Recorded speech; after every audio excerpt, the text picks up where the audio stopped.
पिछली वीडियो में हमने देखा अरीय वेग, अनुप्रस्थ वेग के बाद हमने अरीय त्वरण, अनुप्रस्थ त्वरण कर चुके। उसके बाद स्पर्श रेखीय वेग और अभिलंबिक वेग कर चुके। स्पर्श रेखीय त्वरण और अभिलंबिक त्वरण कर चुके, तो उनके फॉर्मूलों की आवश्यकता होगी, वो याद रखें। फॉर्मूले क्या है? स्पर्श रेखीय वेग क्या होता है? स्पर्श रेखीय वेग क्या होता है? एस डॉट यानी कि ds अपॉन dt। अभिलंबिक वेग क्या होता है? अभिलंबिक वेग ये 0 होता है। स्पर्श रेखीय त्वरण क्या होता है? स्पर्श रेखीय त्वरण क्या होता है? d2s अपॉन dt स्क्वायर या फिर vdv अपॉन ds या फिर dv अपॉन dt। ये इसके 3 फॉर्मूले हैं। स्पर्श रेखीय त्वरण के d2s अपॉन dt स्क्वायर बराबर vdv अपॉन ds बराबर dv अपॉन dt। अभिलंबिक त्वरण क्या होता है? अभिलंबिक त्वरण ये बराबर होता है v स्क्वायर अपॉन रो। रो क्या होता है? रो बराबर होता है ds अपॉन d साई। ये याद रखने हमें फॉर्मूले। रो की वैल्यू क्या है? रो क्या कहलाती है? जहां रो क्या चीज है? ये वक्रता त्रिज्या। रो हमारी क्या है? वक्रता त्रिज्या। तो ये रो की वैल्यू हो गई, अभिलंबिक त्वरण हो गया, स्पर्श रेखीय त्वरण हो गया। तो 4 फॉर्मूले तो ये है। एक, यदि केवल वेग आ जाए, वेग का मतलब क्या है? स्पर्श रेखीय वेग, स्पर्श रेखीय वेग का स्क्वायर प्लस अभिलंबिक वेग का स्क्वायर। अभिलंबिक वेग का स्क्वायर। त्वरण क्या होगा? त्वरण बराबर होगा कितना? अंडर रूट स्पर्श रेखीय त्वरण, स्पर्श रेखीय त्वरण स्क्वायर प्लस अभिलंबिक त्वरण, अभिलंबिक त्वरण स्क्वायर। तो ये हमारा त्वरण का फॉर्मूला हो जाएगा। इतने सारे हमारे पास में फॉर्मूले हैं। फिर कुछ नोट करके हैं जिनकी हमें आवश्यकता पड़ेगी। तो क्या क्या है वो?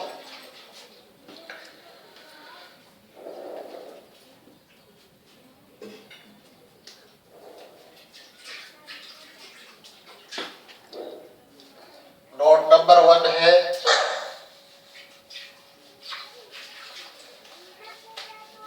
ये फॉर्मूले याद होने चाहिए, इन्हीं से न्यूमेरिकल्स होंगे। एग्जाम्पल्स करके देखना, जो नहीं हो उनको कमेंट बॉक्स में पूछना।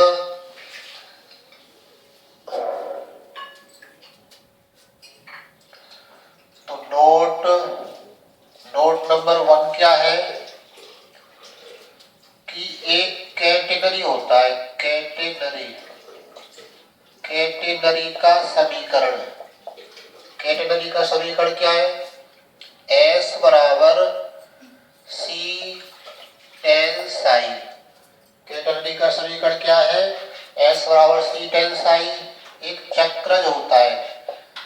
चक्रज का समीकरण क्या होता है? चक्रज का समीकरण क्या होगा?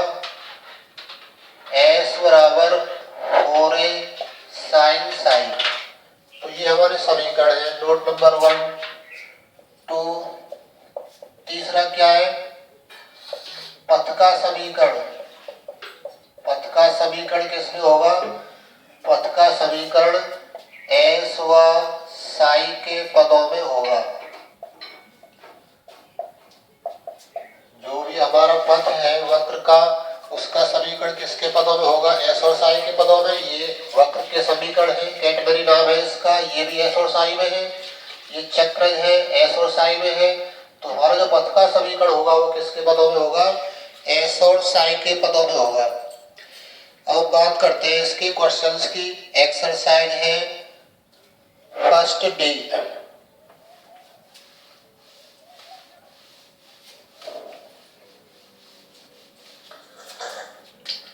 एक्सरसाइज फर्स्ट डे, इसका देखते हैं क्वेश्चन नंबर 5 और सब थ्योरिकल है। क्वेश्चन नंबर 5 देखो क्या है।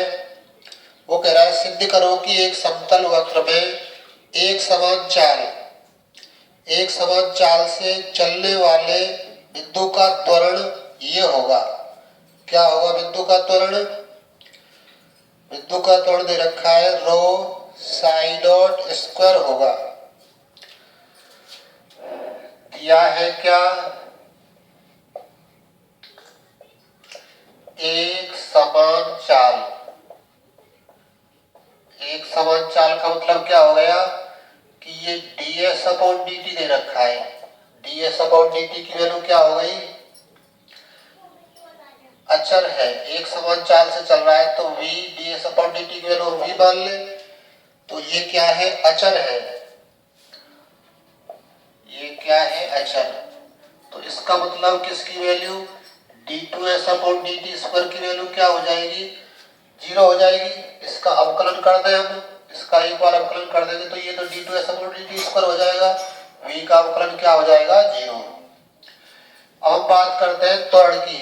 त्वरण में कहने रहा कि वो कौन सा त्वरण है, हमें सिद्ध करना है। सिद्ध करना है त्वरण बराबर है रो साई डॉट का स्क्वायर। त्वरण बराबर क्या सिद्ध करना है? रो और साई डॉट का स्क्वायर। तो कैसे करेंगे इसको सिद्ध? तो त्वरण हमारा क्या फॉर्मूला है? स्पर्श रेखीय त्वरण स्क्वायर, स्पर्श रेखीय त्वरण का स्क्वायर प्लस अभिलंबित त्वरण का square.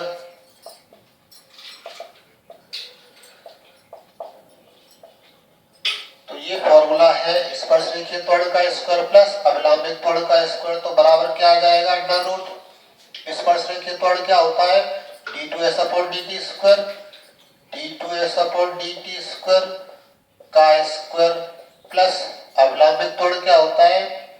v square upon rho का स्क्वायर। तो ये हो गया हमारा क्या? त्वरण।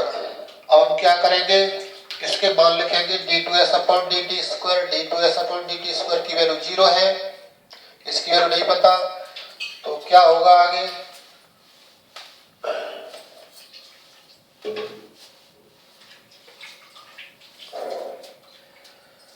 तो त्वरण बराबर क्या हो जाएगा? त्वरण बराबर हो जाएगा under root 0 square plus v square upon rho का स्क्वायर। ये हमारा 0 है d2s अपॉन dt स्क्वायर की वैल्यू। तो ये क्या रह जाएगा? अंडर रूट के अंदर कितना? v स्क्वायर अपॉन रो का स्क्वायर, स्क्वायर से रूट हट जाएगा तो केवल क्या रह जाएगा? v स्क्वायर अपॉन रो रह जाएगा। v स्क्वायर अपॉन रो रह जाएगा। हमें आंसर किस में चाहिए? रो में चाहिए। तो हमें आंसर रो के पदों में चाहिए। तो हमने क्या किया? इसमें गुणा करवा दिया रो से ऊपर और नीचे। तो इसकी वैल्यू क्या हो जाएगी? v स्क्वायर अपॉन रो स्क्वायर और into rho. Rho into rho square हो गया। v स्क्वायर जैसे तैसे। इसी को कैसे लिखा जा सकता है? इसी को बराबर लिखा जा सकता है v अपॉन रो का स्क्वायर इंटू रो।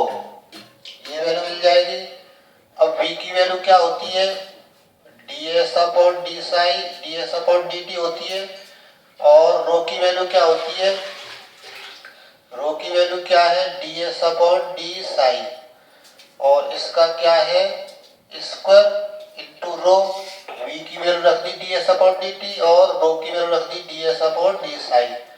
अब ये ऊपर पहुंच जाएगा, डी टी नीचे आ जाएगा, तो इसकी वैल्यू क्या हो जाएगी, D S into D psi upon नीचे कितना, D S into D T का होल स्क्वायर और इंटू रो। तो ये बराबर क्या रह जाएगा, डी एस से डी एस कट जाएगा, क्या रह जाएगा, D psi upon D T का होल स्क्वायर और इंटू में क्या है, रो। तो D psi upon D T क्या चीज है, D psi upon D T को हम क्या लिख सकते हैं, साई डॉट लिख सकते हैं का स्क्वायर इंटू रो। इसी को क्या लिखा जा सकता है, रो और साई डॉट का स्क्वायर। और यही हमें सिद्ध करना था, त्वरण की त्वरण क्या है, रो साई डॉट का स्क्वायर। तो इस टाइप से क्वेश्चन नंबर 5 हो जाता है। नेक्स्ट क्वेश्चन की ओर बढ़ते हैं, क्वेश्चन नंबर 6।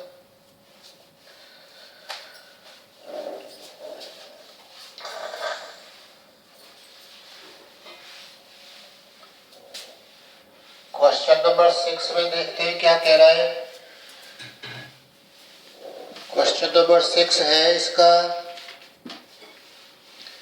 यदि किसी समतल वक्र में क्या दे रखा है, यदि किसी समतल वक्र में गतिमान एक कण के स्पर्श रेखीय और अभिलंबित त्वरण सदैव कैसे रहते हैं, अचर रहते हैं। तो सिद्ध कीजिए कि t समय पर वक्रता त्रिज्या रो बराबर ए टी प्लस बी के होल स्क्वायर से प्राप्त होगा, जहां ए और बी क्या है, अचर। तो किस टाइप से दे रखा है उसको लिख लेते हैं। जो दिया है, दिया है क्या, दे रखा है स्पर्श रेखी और अवलंबित त्वरण अचर। स्पर्श रेखीय त्वरण बराबर अचर है, और कौन सा है, अभिलंबित त्वरण भी बराबर किसके है, अचर के। इस टाइप का है ये। तो स्पर्श रेखीय त्वरण अचर है, अभिलंबित त्वरण अचर है, तो इन दोनों का मतलब क्या हो जाएगा, इसका मतलब हो गया d2s upon D T square बराबर dv अपॉन डी टी बराबर है कितना, v dv अपॉन ds, और ये बराबर किसके, अचर c1 कह दें। स्पर्श रेखीय त्वरण के 3 फॉर्मूले हैं, तीनों लिख दिए, जो भी हमारे काम का होगा उसका उपयोग कर लेंगे। अभिलंबित त्वरण का एक ही फॉर्मूला है, v स्क्वायर अपॉन रो बराबर किसके, अचर के। अचर हमने क्या लिख लिया, c2। तो ये हमारी कंडीशन 1 है। कंडीशन 2 हो गई है, हमें सिद्ध क्या करना है, सिद्ध करना है क्या, सिद्ध करना है रो बराबर ए टी प्लस बी का होल स्क्वायर। तो हमें रो की वैल्यू चाहिए किसके पदों में, ए टी प्लस बी के पदों में। तो ये वैल्यू हमें मिल सकती है समीकरण 2 से। हमें ए टी प्लस बी का होल स्क्वायर चाहिए, स्क्वायर है हमारे पास। तो समीकरण कौन से, समीकरण 2 से रो की वैल्यू क्या हो जाएगी, रो बराबर हो जाएगा वी स्क्वायर अपॉन c2। रो की वैल्यू क्या हो जाएगी, रो को ऊपर भेज दें, c2 नीचे आ जाएगा, c2 नीचे आ जाएगा, रो ऊपर चला जाएगा, तो रो की वैल्यू क्या हो जाएगी, वी स्क्वायर अपॉन c2। तो अब हमारा काम है इसमें v का मान निकालें किसके पदों में, t के पदों में। v का मान किसके पदों में, t के पदों में। तो v का मान t के पदों में समीकरण 1 से मिल सकता है आसानी से। समीकरण 1 में dv अपॉन dt है, तो इस सूत्र का उपयोग नहीं करेंगे, इसका उपयोग नहीं करेंगे, हम dv अपॉन dt बराबर क्या लेंगे, c1, जिससे कि हमारे t के पद आ जाए। तो क्या होगा समीकरण 1 से,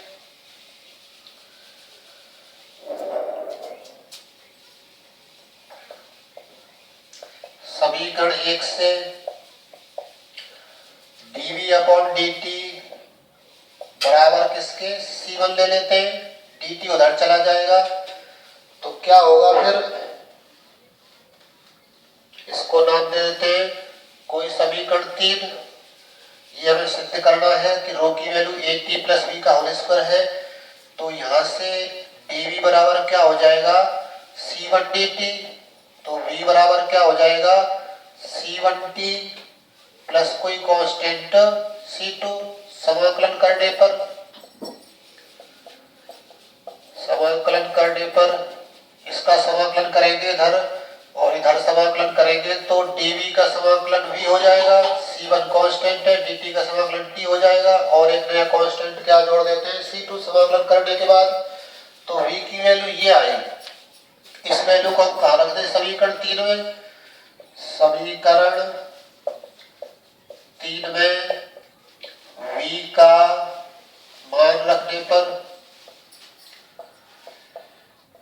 v का मान रखेंगे तो क्या आ जाएगा, रो इक्वल टू हो जाएगा C1t प्लस C2 का स्क्वायर अपॉन कितना, C2। ऐसा रह जाएगा। इसमें v का मान लिख दिया, समीकरण 3 में v की जगह क्या लिख दिया, C1t प्लस C2। इस जगह पर अपॉन में C2 है ही, इसको सरल कर लेते हैं। तो क्या आएगा, रो बराबर ये हो जाएगा होल स्क्वायर, ओपन कर ले, C1 स्क्वायर होल स्क्वायर तो उसमें चाहिए तो इसको अंदर भेज देते हैं। तो ये हो जाएगा C1t प्लस C2 का होल स्क्वायर और इसे नीचे वाले को क्या लिख सकते हैं, अंडर रूट C2 का होल स्क्वायर, जिससे कि ये भी इसी के साथ में एडजस्ट हो जाए। स्क्वायर इकट्ठा कर लेंगे तो क्या होगा, फिर रो इक्वल टू हो जाएगा कितना, C1t plus C2 upon under root क्या, C2 का होल स्क्वायर।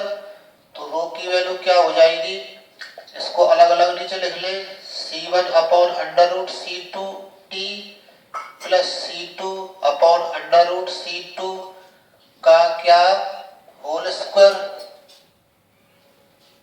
ऐसा हो जाएगा ये। और रो की वैल्यू क्या हो जाएगी, इस कांस्टेंट को कोई छोटा सा कांस्टेंट a नाम दे दे, ये t, और इसको कोई छोटा सा कांस्टेंट b नाम दे दे का स्क्वायर, जहां a और b क्या है, अचर है। a और b क्या है, हमारे अचर है। यही हमें सिद्ध करना है इसमें। तो इस टाइप से हमें क्या प्राप्त हो जाता है, रो की वैल्यू AT प्लस बी का होल स्क्वायर, और जो हमें सिद्ध करना है। अब नेक्स्ट बढ़ते हैं क्वेश्चन नंबर 7 की ओर। क्वेश्चन नंबर 7 क्या है, क्वेश्चन नंबर 7 में कह रहा है, एक कण किसी वक्र में इस प्रकार गमन करता है कि उसके स्पर्श रेखीय और क्या, स्पर्श रेखीय और अवलंबित त्वरण सदैव समान रहते हैं। सिद्ध करो इसका वेग e की पावर साई के समानुपाती होगा। हमें क्या सिद्ध करना है कि इसका जो वेग होगा वो किसके समानुपाती होगा, e की पावर साई के। तो वेग का मान निकालना है, वेग का मान निकालना है तो किस टाइप से निकालेंगे, केवल वेग शब्द है तो इसका मतलब परिणामी वेग की बात कर रहा है वो, परिणामी वेग चाहिए हमें। तो किस टाइप से निकालेंगे, तो पहले जो दे रखा है उसको लिख लेते हैं। क्या क्या दे रखा है, दे रखा है कि स्पर्श रेखीय त्वरण बराबर है किसके, अभिलंबित त्वरण के। स्पर्श रेखीय त्वरण किसके बराबर है, अभिलंबित त्वरण के, ये दे रखा है। इसी से हमें सिद्ध करना है क्या, कि वेग समानुपाती है, वेग समानुपाती e की पावर साई के। तो देखते हैं किस टाइप से हल होता है।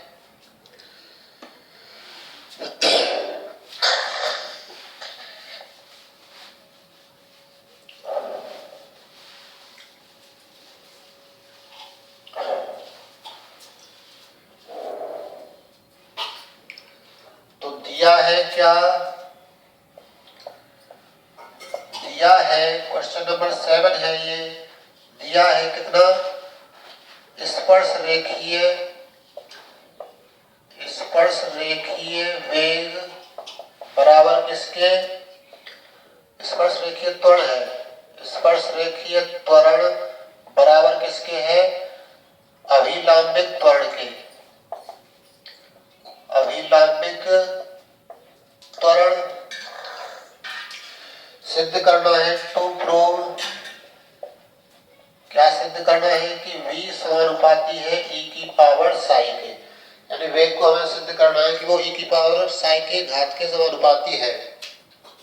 तो कैसे करेंगे? अब स्पर्श रेखीय त्वरण है हमारे पास में, स्पर्श रेखीय त्वरण और अवलंबिक त्वरण। अवलंबिक त्वरण का तो एक ही फॉर्मूला है v स्क्वायर अपॉन रो, और स्पर्श रेखीय त्वरण के हमारे पास में कितने फॉर्मूले हैं? 3 फॉर्मूले। कौन सा लेना पड़ेगा? देखते हैं, इसके तीनों फॉर्मूले लिख लेते हैं एक बार। d2s अपॉन dt स्क्वायर, इसको एक नाम कह दें, ध्यान कह दें समीकरण कौन से? एक से। d2s अपॉन dt स्क्वायर बराबर किसके? v dv अपॉन ds के बराबर किसके? dv अपॉन dt के बराबर अवलंबित त्वरण v स्क्वायर अपॉन रो। अब इनमें से कौन सा चाहिए हमें? हमें v का मान चाहिए साई के पदों में, तो s से साई भी आता है, तो हमें ये लेना पड़ेगा सेकंड इक्वल टू लास्ट के। तो इसका मतलब क्या? v dv अपॉन ds बराबर किसके? v स्क्वायर अपॉन रो के। यहाँ से v से v कट जाएगा एक, तो dv अपॉन ds किसके बराबर हो जाएगा? v अपॉन रो के। तो ये वैल्यू हुई। अब ds को उधर भेज दें, v वाले पद एक तरफ ले आए क्योंकि हमें v का मान चाहिए। तो क्या होगा? dv upon v equal to क्या? ds upon rho. अब हमें आंसर चाहिए साई के पदों में, तो रो को चेंज कर ले। रो बराबर क्या होता है? ds अपॉन डी साई रखने पर, तो dv अपॉन v की वैल्यू क्या हो जाएगी? ds upon D psi. Rho की वैल्यू रख दी ds अपॉन डी साई ऊपर चला जाएगा, तो क्या रह जाएगा? dv अपॉन v की वैल्यू क्या रह जाएगी? ds upon ds into D psi ऊपर चला गया, ds से ds कट जाएगा, तो dv अपॉन v की वैल्यू क्या बच जाएगी? डी साई। तो इसको अगले पेज में लिख लेते हैं।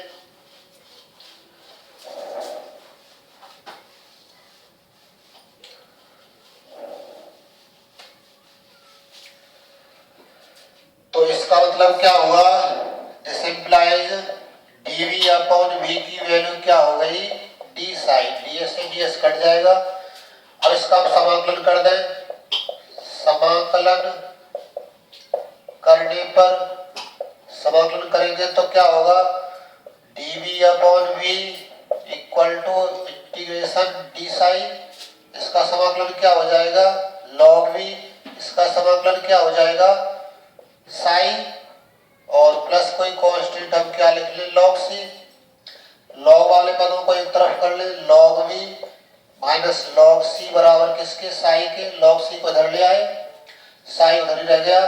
अब ये log m minus log n का गुण बन रहा है, तो log m अपॉन n हो जाएगा, v अपॉन c हो जाएगा बराबर किसके?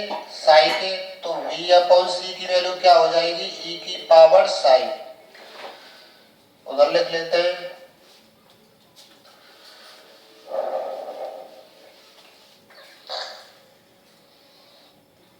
तो log को हटा रहे, उधर चला जाएगा, v upon c equal to क्या? e की पावर साई। तो v की वैल्यू क्या है? c की पावर साई, c उधर चला जाएगा, तो इसी को हम लिख सकते हैं क्या? v समानुपाती किसके? e की पावर साई के। और यही हमें क्या करना था? इसमें सिद्ध करना था। तो इस टाइप से हमारा वेग समानुपाती आ गया किसके? e की पावर साई के। तो इस टाइप से इस क्वेश्चन को हल करते हैं।